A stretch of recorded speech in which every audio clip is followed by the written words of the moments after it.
day of the 11th month.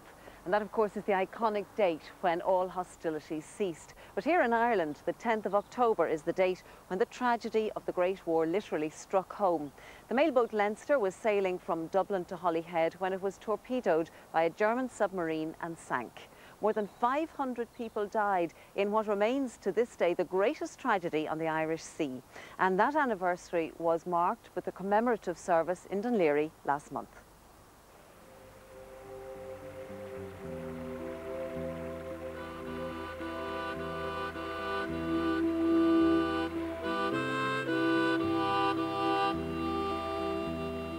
Robert Bassett, Cork. William Chaldecott, Salisbury, Wiltshire. Richard and Elizabeth Hobson, 28 Northumberland Avenue, Dún Laoghaire. Adam Smith, 24 Tivoli Terrace, East Dún Laoghaire. You feeling-hearted Christians, all in country or in town, come listen to my doleful song, which I have just penned down. 'Tis all about the wartime act, that awful tragedy, when the Dublin mailboat Leinster was sunk in the Irish Sea.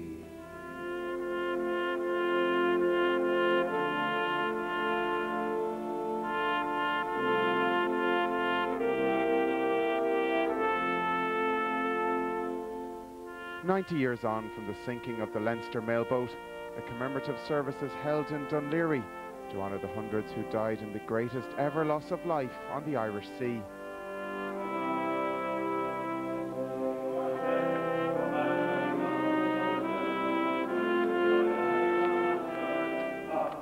On the 10th of October 1918, shortly after 9 o'clock, the boat left from Carlisle Pier just behind us and set sail for Holyhead.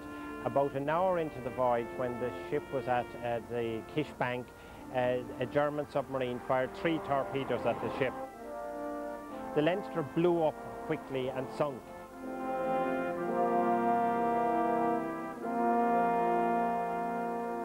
At the time, Ireland was part of what was called the United Kingdom of Great Britain and Ireland, and so we were officially at war with Germany. Every ship, regardless of whether it was a military, a naval, or merchant ship, every ship was considered to be a target. The Leinster was just another target as far as they were concerned. Normally the Leinster didn't carry troops, but that particular day it was packed with troops. So from the German point of view, they got lucky that day. There were over 500 lost. The official death toll was 501, but my research, I have identified at least 530. Unfortunately, the sinking has been forgotten in that it was coming near the end of the war. 2 months later, you had the 1918 general election when Sinn Féin swept to power, and then shortly afterwards you had the War of Independence. So the Leinster was forgotten in the setting up of our state and in the civil war which followed. But it hasn't been forgotten today, as relatives of those who died gather on the seafront in Dún Laoghaire.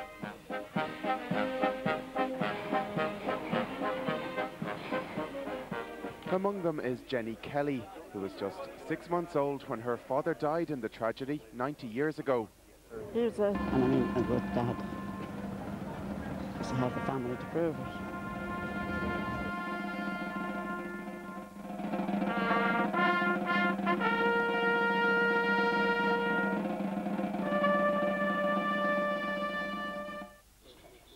And in Dún Laoghaire itself, the story of the Leinster lives strong in the memory. Michael Lee's family has lived locally for generations. He lost one of his granduncles in the Leinster tragedy, while another died fighting in the First World War.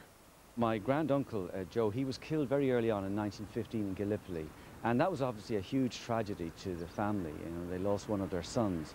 But however, you know, the war went on for another 3 years, and They must have felt by the 10th of the 10th, 1918, that they had been spared in many ways. From what I gather from the family history, my great uncle Ernest, he was returning back from leave here, back to his field ambulance in France. Again, he was on the boat on that fateful day, and that's when the torpedo and the tragedy happened. To have him lost on the Leinster must have been just the final blow for my great-grandfather and grandmother. Him lost on the Leinster must have been just the final blow for my great-grandfather and grandmother. There was amazing letters that I came across some years ago, and they were to Tennyson, who was the son who had been at Gallipoli the same time as Joe had been killed there in 1915. And he was obviously in England at the time. And these are letters.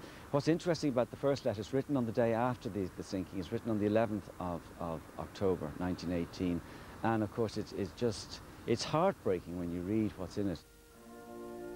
My own dear boy Tennyson, you will have seen no doubt from the papers the terrible tragedy which occurred to the mailboat yesterday. I fear our very dear and loved son Ernest is no more in this world. There's no account of him dead or alive. He left by the boat. The Leinster was torpedoed on Thursday morning and she was sunk inside an hour. Oh, the horror of it. Your poor mother is bearing up as well as can be expected, but God alone knows the sorrow that we feel. Mother and Ted join in unified love to our dear boy. Your loving and affectionate father, Edward Lee. Heaven knows what they went through, because anyone who has a family who has children can understand the tragedy of losing children, and to lose two like that, and particularly one at the last days of the war, must have been appalling. So Ireland did not escape in any way the First World War, and it went, as I say, up to the very last minute, the last month of the war, there was this huge tragedy. So it had a huge bearing on the country as well as families. The Germans themselves were just as much victims in this story.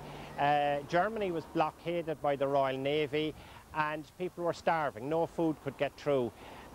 These were all young men. The boat commander was the oldest. He was 27, a married man with 2 children.